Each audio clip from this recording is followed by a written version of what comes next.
கல்யாணத்துக்கு முந்தி கதிர்வேல், கல்யாணத்துக்கு பிறகு கார்லோஸ். இவன் என்ன செய்ய இடையில வந்த கால்ரா இப்படிதான் போகும். அதான் கேட்டேன். திருச்செந்தூர் முருகனை நினைச்சு பிள்ளைக்கு பேர் வச்சிருக்க ஆறுமுக சாமின்னு.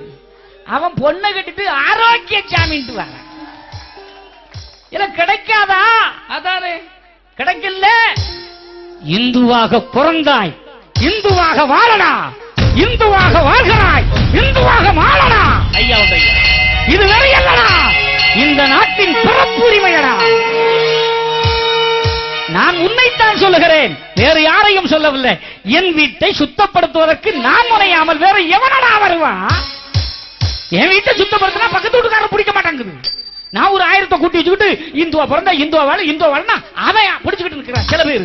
என்ன இவை இப்படி ஒருத்தன்? ஏண்டா நான் உன்னைய வந்து சொன்னேன், உன் கூட்டத்துக்கே வந்தேன், என் மக்க என்ன தேடி வந்த, எங்க பிள்ளைங்க, எங்க அன்பு குடி மக்கள், எங்க சமுதாயத்துல நீ இப்படி வாழ சொல்றது உனக்கு ஏண்டா பிடிக்கல? ஏன்னா இதுவரைக்கும் ஒரு தினம் எந்திரிக்கல, இப்பொழுது எந்திரிச்சிட்டான். கூட்டம் கூடுது, ஆயிரக்கணக்கில் கூடுது. இவன் எப்படா மண்டைய போடுவான் பாக்குறான். மண்டையல்ல, உலகம் முழுக்க இந்து காவிக்கொடியை பிறக்க விடாமல் சாக போவதில்லையடா.